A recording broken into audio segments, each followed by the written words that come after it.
Today, we're going to share with you a number of the predictions that we have made for this year, 2021.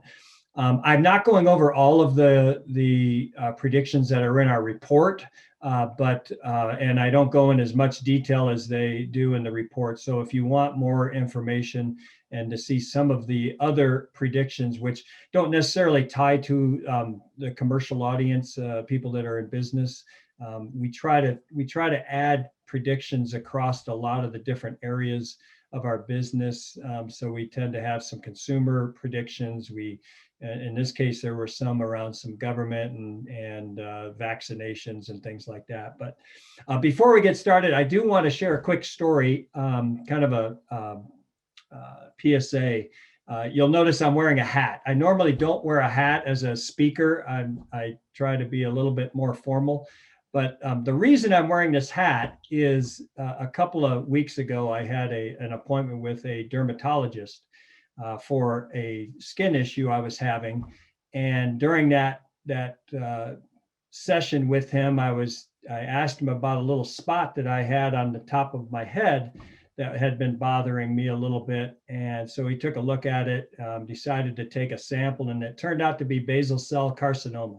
And if you're not familiar with what that is, it's a form of skin cancer, which is the most cancer that is found in people in the U.S. Every year. The good news is that this type of cancer is not real bad. It doesn't spread. It's not like some of the others. It's isolated to each of the areas. But luckily, I had it checked and I had it removed. So that's why I had the hat, because I got a big scar with a bunch of stitches in it right now. And you don't need to see me looking like Frankenstein right now. But I do want to say, if you are an older person in the US and you've done a lot of time outdoors, I definitely recommend you go see a dermatologist. I've been seeing my regular doctor for years, and he kept looking at it. He froze it at one point, and he was like, yeah, just keep your eye on it. Well, I finally went to a specialist, a dermatologist, and he actually diagnosed it that it was actually basal cell carcinoma. So I do recommend everybody go see a dermatologist and get a skin check. I actually went back and had a full body check, which I had never done before. And being 56, I probably should have had it before. But luckily, good news, I'm pretty much clean across the rest of my body. So that's just a quick PSA and the reason why I'm wearing a hat. So let's get into the actual predictions now. So the first prediction, and before we get started, one of the things we did want to do is, I believe we sent some surveys out to you all and asked you about what security concerns that you have going into this year and going through the year. And this is what you all kind of shared with us. So phishing and ransomware, work from home, BYOD security risks, returning to the workplace with compromised devices, hackers and insider threats, cloud security, solar winds came up. And the good news is you're going to see through the rest of this session is that most of our predictions are actually covering these topics. So we're all on the same frame of mind. It looks like we're all on the same path. So that's good news. I think everybody's thinking about the same thing. So let's go to the first prediction here, which is threat actors will turn home offices into their new criminal hubs. So this is something that we have been talking about for a little while now, in that obviously with the pandemic last year, we had a lot of our employees ended up shifting to their home offices. You'll notice my home office, I've actually been working out of my home office for 20 years now. And so I'm very used to home office and looking at home office and dealing with home office issues. But a lot of these employees that are now dealing with and working out of their homes just are maybe not be prepared as well as we'd like them to be. One of the things we have seen from the malicious actors out there is they have been targeting home routers as the initial prime target within a home network. And a couple of reasons for that. One, they are finding that a lot of these home routers are not well secured. They're also, obviously, they're the hub, they're the gateway, into and out of the home office. They have access and can see visibility of all the devices in the network typically. And so these are prized possessions for the malicious actors. And in fact, we published a report recently about what we call botnet wars, where the botnet operators have been targeting home routers and actually kicking other malicious actors off of the home router when they get into a new router. They look for activity of other actor groups, and if they find them, they will remove them, they'll delete them off, and then they'll take it over. And there's this war going on for as many home routers as possible. Another factor that we're going to see this year is more targeted approaches to the home network attacks, and looking at the types of employees that are in the home networks. So and they're going to look for people who are in finance so that they can kick off business email compromise attacks or other types of financial based attacks. They're going to look for your HR employees, because they may want to look to steal PII data of your employees if they're dealing with local data. They may even look for administrators, because they're a prime target, as well as executives. Executives are a big prize right now. We're going to see, and part of this is what we talk about, a concept called access as a service, which is an area that is being a service that's being sold in the underground quite extensively now, where we're starting to witness them, actually groups that are saying, you need access to executives. Here, I've got X, Y, and Z executives from these businesses that you can get access to. I'll sell you that access, or I have access to HR employees or financial employees, et cetera. So that's going to be a challenge as we continue through at least through mid-year, I would say, maybe even through all of this year, with continuing work from home there. The other aspect is when they do get into the network, we're going to see more worms launched. And the reason a worm is going to be launched is a worm's motive is actually to infect as many systems on that network as possible in as quickly a period of time as possible. So introducing a worm can allow them to actually infiltrate that entire network as quickly as possible. Then they have access and they can do what they want. Part of our smart home network, which is a device that sits in home networks across the world, and what we've been gathering the intelligence around, last year, I think we ended up seeing about 3.8 billion events into and out of home networks across the world. And the majority of the time, what we're seeing are brute force login attacks. We're seeing a lot of WannaCry, a lot of credential theft type of activities, as well as the botnets, where they're utilizing these devices to send attacks out, or to do denial of services out, attacks outside. So certainly home offices are going to continue to be a challenge for you. What I would recommend is to educate your employees for sure on how to secure their routers. We have a lot of information on our website on how to do that you could share with them, in terms of securing that router as much as possible, maybe even separating out the network from the home network versus the actual network and the devices they're using for work. That's another thing. And then also recommending maybe some other security tools that they could implement. Obviously, you don't have access to that network, and it makes it difficult. You can't go and install a firewall. You can't go and install an IPS because it's their home network, so they're going to have to do it. So, but education is probably the biggest key here. Next one, the COVID-19 pandemic will upend cybersecurity priorities as it proves to be a fertile ground for malicious campaigns. So the pandemic has been a boon for cyber criminals and malicious actors who have always taken advantage of the news, the latest news that's out there. With the pandemic, every week brought new news, whether it was how many deaths, how many cases, how many, new vaccines, new cures, new things that you can do to prevent it. All of those things are being used in socially engineered attacks.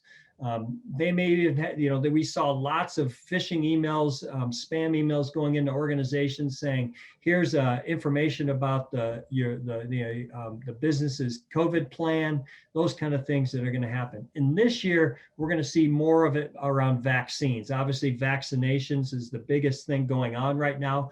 So you're going to see your employees getting emails from these criminals about the latest vaccine, the latest information about getting a vaccine. I actually was following somebody on Twitter who got a tweet that asked them to log into a registration page to schedule their vaccination.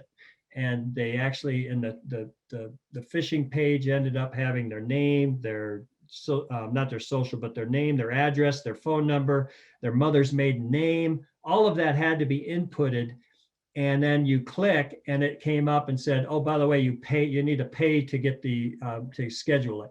And that's when that person realized that this was a phishing campaign. Unfortunately, after they had clicked, all of that PII data is now in the hands of those criminals. So those are the kind of things we're going to see. Vaccine manufacturers certainly are going to be targeted tremendously, potentially by nation state actors, potentially by competitors, who knows, but they are definitely going to be in the crosshairs as well. Some of the things that you can think about here in terms of protecting your employees is, first and foremost, have a COVID-19 pandemic plan for your business. How are you going to communicate that information to your employees? Make sure they know that if an email comes from them, if they receive an email from you, what is it going to look like? How is it going to have information in it? All that kind of stuff. So if they get something that's slightly different or very different, they know it's probably a scam. And then obviously the other aspect is just to train them on socially engineered attacks in general, how these phishing emails are comprised, how they set up, how do they attack them.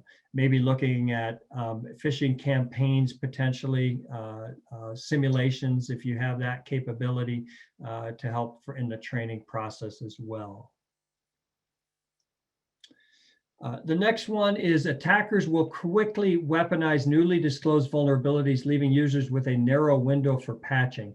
So our 0-day initiative, which is our own bug bounty program that's been around since 2005, they receive bugs from there's a community of about 10,000 researchers out there in the world that submit bugs to them. We take those bugs, we verify the bugs, and then we work with the ZDI group, works with those manufacturers like Microsoft, like Adobe, like Oracle, whoever it might be. And we work with them to help them understand what the bug is, make sure they get all the appropriate information so that allows them to actually create a patch. And then we will hold that information until that patch is published. Unless the organization decides not to patch, we still will publish that. But these, we call these end-day vulnerabilities, which are vulnerabilities that have a patch out there, but then the window of time that we're seeing from patch to an exploit, that window is shrinking pretty tremendously. And these end-day vulnerabilities still work very well in attacks. If you look at a lot of the attacks that we have seen over the years, I mean, vulnerabilities that have been patched, 30, 60, 90, even a year are still effective. If you look at the exploit kits that are out there that are being used, we're still seeing exploits from 2018, 2019 being utilized in those exploit kits. And again, it's because they work. Another aspect that we are starting to see is a pop-up of the what we call marketplaces that are cropping up for the buying and selling of exploits themselves. So in the underground, we're seeing people that have the skills to develop exploits. And a lot of times it's from the proof of concepts that are published in many cases with the published vulnerability. You see POCs popping up all the time. They'll take that information, they'll turn it around into an exploit, and they're starting to sell those exploits to other criminal groups out there who want to use it in their attacks. We're also going to start seeing customized versions of these marketplaces. So an example would be if there are marketplaces popping up specifically for Microsoft applications, Microsoft operating systems. So if I need a Teams vulnerability or I need a Zoom vulnerability, there is a marketplace out there that has exploits for those specific applications. And we'll see more and more of that, these cropping up in the underground as these criminals realize and they utilize these exploits in their attacks. And they're going to continue to be utilized. Again, things you can think about here in this case in terms of defending. Patch, obviously. If you're looking at what to patch, I would recommend Kenna Security has done some fabulous work and some reports out there that give you some information about how to build your patch management and what vulnerabilities you should actually take care of first and foremost. But in general, you want to look at vulnerabilities that are that affect you, right? So there's a lot of applications and operating systems that you don't use. You don't need to worry about those. But if you do use them, you want to then look at, are there proof of concepts available in the public for those vulnerabilities? Are there actual in the wild exploits propagating and actual attacks utilizing those vulnerabilities? Those two components are ones that you really want to make sure that you take advantage of and patch as quickly as possible. If you don't have that capability, virtual patching using an IPS, like a host-based IPS or a network-based IPS technology, can do wonders for you, where it will virtually patch for any exploits targeting those systems, and it can allow you then to take your time in testing the patch, making sure it works in your environment, doesn't cause any adverse effects on your systems and applications. So, and then you can roll it out at your leisure because you know that you have a virtual patch in place already to protect you. The next one we have is exposed APIs will be the next favorite attack vector for enterprise breaches. So if you are building any cloud infrastructures and cloud environments, you probably are running into a lot of using APIs. APIs are kind of that glue that glues the different applications, different data that are used in these environments. And APIs are probably the biggest use in cloud environments today. The challenge we have, and our researchers have analyzed a lot of the APIs that are out there, is that security is not a big part of those APIs. And the people who are developing APIs just are not building security into them as quickly as they should be. And so the criminals are starting to realize this, and we're starting to actually see attacks that are attacking open APIs. So what happens in this case is they will do a scan of the internet looking for an open IP. They find an open IP. It happens to be within a cloud infrastructure that somebody likely misconfigured, and they have access to it. They have access to that API, and they can exploit that API in that case to gain access to that system or that network. And so they also are very easy to discover out there as well. So if you're an organization that is utilizing a lot of APIs, or you're starting to use APIs, the recommendation would be really to talk to your cloud security vendor, make sure they have technologies that can help you in this case to maybe protect against an open API. The other aspect is, if you are developing APIs for your customers, make sure you start building security in from the beginning of the development lifecycle, and that you have secured your own APIs for your customers, because I don't think this will be widespread use in 21, but certainly where it will be utilized in most cases is if the attackers aren't able to infiltrate your organization through some of the more traditional methods, like a phishing email or a vulnerability, or targeting a web server or something that gives them access to your network, and they realize that you do have a cloud infrastructure, they will then pivot and utilize any exposed APIs that they find against you. So this is going to be an up and coming area that we will see in 21 grow as the cloud infrastructures grow as well out there. One more here is enterprise software and cloud applications will be hounded by critical class bugs. The actors out there realize that organizations are utilizing these key business applications now more than ever, especially the collaboration, Office 365, Teams, SharePoint, Zoom, Slack, all of those are starting to be targeted. We also, through our zero-day initiative group, are starting to see more and more bugs being submitted for these enterprise class applications. And one of the things that is concerning us is the number of critical severity and high severity bugs that they are actually finding and submitting to us. So we're seeing more and more of these being disclosed, which means, again, that window of opportunity from the time it's been, a patch is disclosed and an exploit is developed and you have patched, that window is shrinking all the time. The other aspect, and we actually published a report recently called the Cloud of Logs, is a lot of logs and data now is shifting into the cloud. So you're seeing a lot more of these S3 buckets and cloud buckets that are hosting data and holding data and storing data for organizations.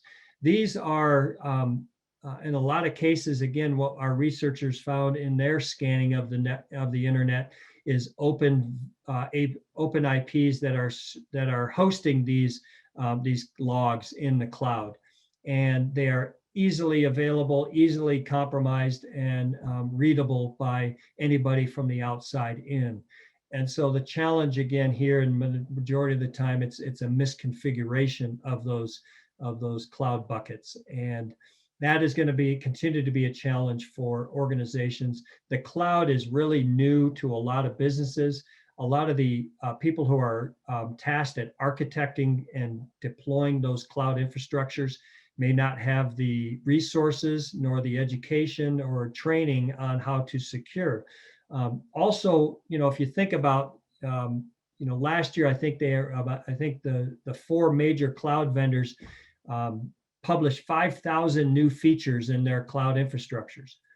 That's 5,000 new things that people potentially have to learn, and that's a challenge. So misconfigurations are going to continue to abound in cloud infrastructures. So looking at technology that can potentially help you eliminate misconfigurations, or if you can reconfigure something, you could get an alert that pops up that says this is a risk. You're shifting into a more risky configuration model than you had before. You might want to take a look at it. One other quick prediction that we are making as part of our cloud predictions is that zero data breaches are going to be due to the cloud providers' fault, meaning AWS, Amazon, Google, the main cloud providers today, their infrastructures will be secure. They will make sure they are secure. The challenge is going to come is if a breach does occur, it is likely going to be due to a misconfiguration on the part of the user and the organization that is supporting that shared responsibility model.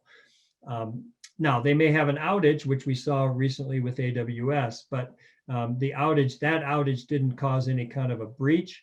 And in most cases, again, and in almost all cases this year, if there is a breach of a cloud infrastructure, it will be not due to the cloud provider's fault. So some of the things you can do here, first and foremost, again, talk to your cloud security provider, especially at the beginning, as you're starting to even think about moving to the cloud, because those cloud security vendors can help you implement the right capabilities. If they have a platform that can support you across all the different areas of a cloud, whether it's network security, data protection, workload security, application security, DevOps, containers, etc. That can also help because you can have a single pane of glass that in view of all of your cloud infrastructure. So I wanted to give you 2 bonus predictions that we don't have in our predictions report, but I kind of have come up with because, again, based on the information you guys provided us in the survey and others in the past have provided us, I wanted to give you 2 predictions around ransomware and nation states. So the first one is on ransomware. Extortion attacks, including ransomware, will continue to plague organizations of all sizes. The tactics that the malicious actors and the groups behind ransomware really shifted over the last year and maybe 2 years, and they will continue to evolve their tactics as we build better and better protections against the ransomware attack itself. We've seen much more targeted approach, a lot more lateral movement, east-west traffic. So no longer are you seeing the initial infection into your organization, which is usually through an employee. They're not going to drop ransomware on that employee's system. They're going to then use that that system to laterally move across the network to the business critical systems.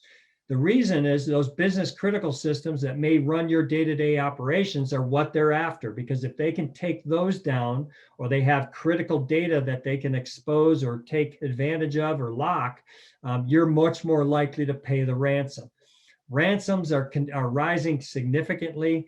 Just a couple of years ago, the average ransom was in the couple $1,000s. Now it's in the hundreds of thousands of dollars. So it's kind of crazy. This attacks as a service that is allowing gangs to work together is thriving. So what that means is the ransomware actor isn't actually the actor group that infects your initially compromises your organization. That's a different group that does that. They specialize in that. Then they sell access to the ransomware group. The other tactic that they're seeing is the pay or publish model, which is instead of first and foremost encrypting your files and giving you no access to those files, they're going to steal that data first.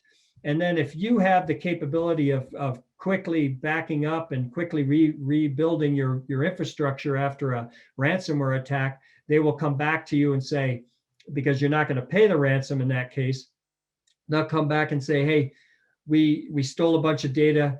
So either pay us or we're going to publish it on the open internet or to your competitors or whatever. So that's going to continue to be a challenge. So ransomware and extortion attacks are going to continue to thrive.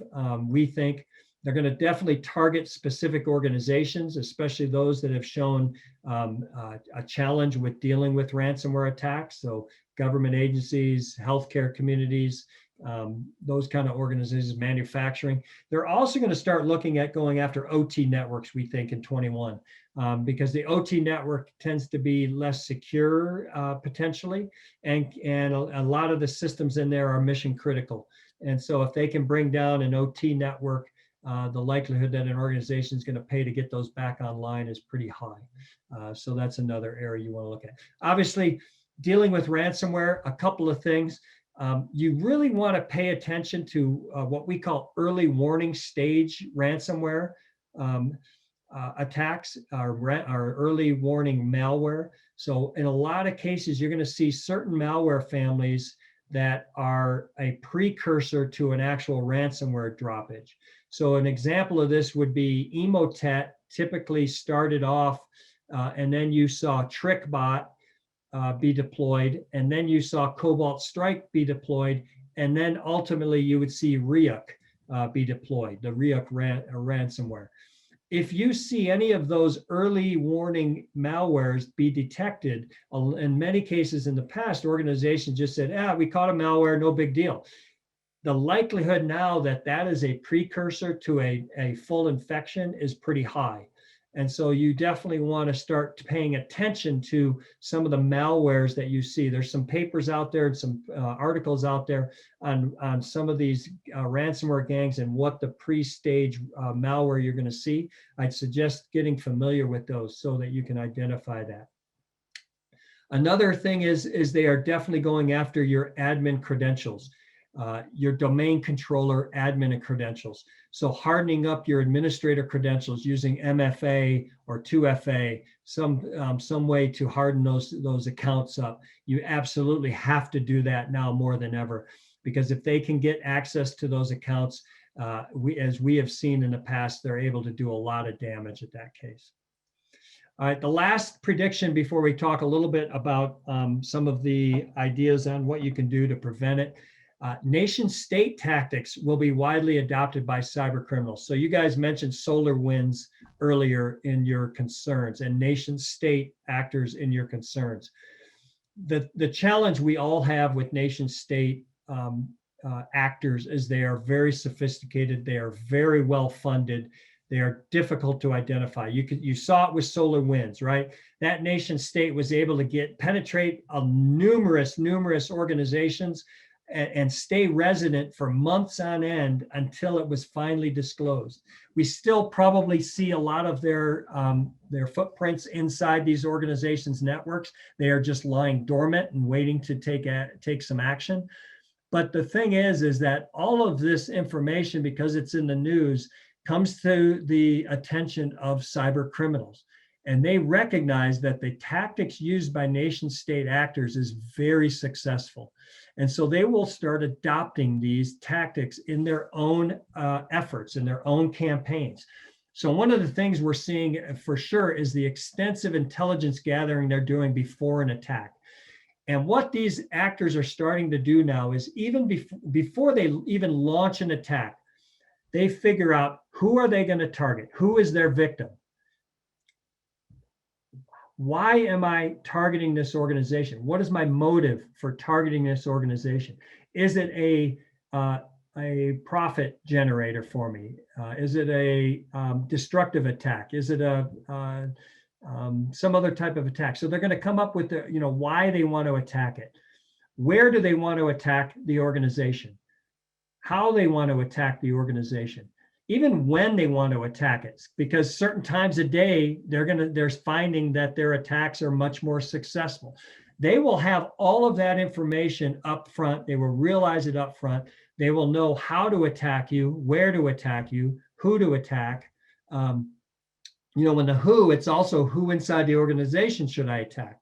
Am I going after executives? Am I going after finance? Am I going after HR? Am I going after your domain controllers? Am I credentials theft? All of that's going to be known up front before they even launch the attack.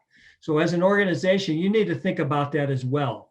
Think about turn yourself into a hacker or turn a cyber criminal and think about how they would attack you. Collaboration between groups. I talked about that, attacks as a service. That is going to continue to be very successful. Think about that the underground now is going into their own supply chain attack model, meaning everybody's going to have their own expertise and they're going to all come together to launch an attack. Everybody will do something different because they're an expert at it, but they will all reap the benefits of that attack. Anti-forensics is going to be used extensively. If you looked at that, Microsoft recently published a whole article about all the anti-forensics that were utilized in the attack against them by these nation state and the SolarWinds, and that was extensive. So we will start seeing more and more of these anti-forensic tactics being used in the attacks as well. Attacks are going to cross many areas of your network. No longer are you going to see an attack start and end at your endpoint or at your employee's endpoint. These attacks inevitably are going to start somewhere, but then move across your entire network. It's going to go into it's going to go through messaging. It's going to go through the web. It's going to go through your network. It's going to go into your data center. It's going to go into your cloud infrastructure. All of these areas are going to now be touched by a single campaign against your organization.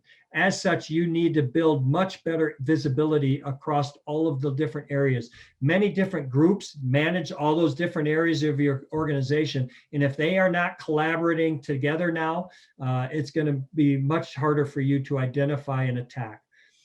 Island hopping is going to increase. And if you're not familiar with that term, it just means it's like a supply chain attack.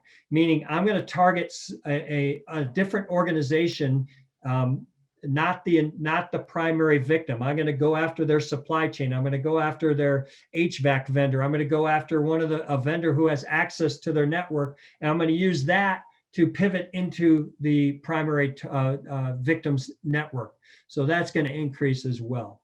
So some of the things you can do here, obviously, build that layered security model, improve it with more of the advanced detection technologies, the use of AI, machine learning, all of those can help. Also look more maybe to an XDR,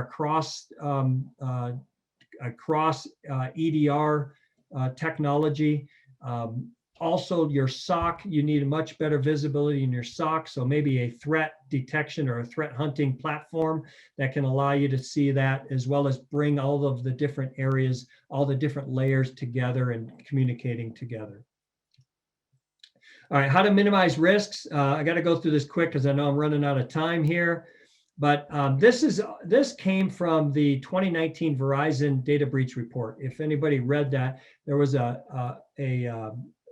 section in the back of it that was from the United States Secret Service, who had interviewed a number of the actors, hackers that they had arrested, and they asked them, how did you get into an organization and how did you maintain persistence inside that organization? And it really came down to three things that you need to think about as an organization.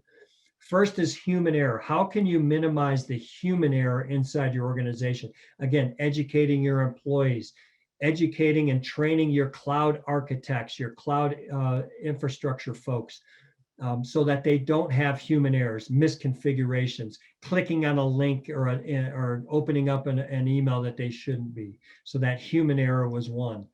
IT security complacency. How can I improve my patch management? How can I improve my ability to update my security solutions to the latest and greatest? How can I make sure I have implemented all the latest and greatest advanced detection technologies? And then lastly, technical deficiencies. If I have technical deficiencies in my solution stack, these three things are what they looked for prior to targeting an organization. And if they found any one of these, but more likely, you can see in the quote here, if they find multiple of these available to them in an organization, they knew they had access and they could maintain access. One actor mentioned to them that they had maintained access to a Fortune 500 network for over 10 years because they looked at this, they utilized these three areas to maintain that persistence.